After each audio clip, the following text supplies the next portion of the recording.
امیدوارم که بتونیم با این خانم یه ویدیو بگیریم. من روم نمیشه به مردم پیشنهاد بدم. خودتون بعداً بیاد به من پیشنهاد بدید با هم دسته گل بزنیم.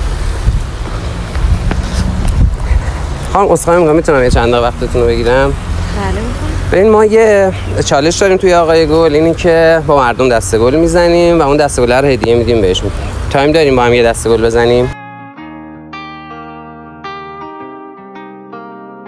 حواسم پرت تو بود و میخواستم زمان نره جلو، ببینم تو رو شب و توی خواب روز و قده اون.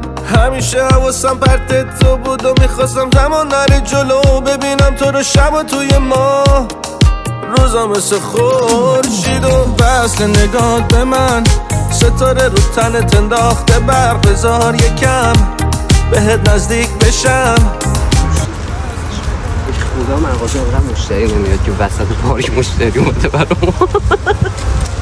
نباشی که دل تنگته، بپوش هرچی دم دستته، رژ سرخت با چشم مسته، قلبم که مبتلا تو، صد دست گل برا تو، من شب تا صبح فدا تو، اول دخترا تو، برق میزنی سر و سر، وصلی به من تماما، مال منی در آخر، دلت با من هماهنگه، وصل نگاه به من، ستاره رو تنت انداخته.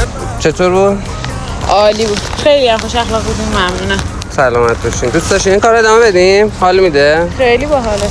انشالله که گله برات خیلی بمونه. حتما آقای گل سر بزنید. پیجتون هم بهم بدین. آموزش هم داریم؟ آموزش هم داریم، ورکشاپ هم داریم، همه چی داریم. صدام بزن بزار بگم قشنگ چشات چقدر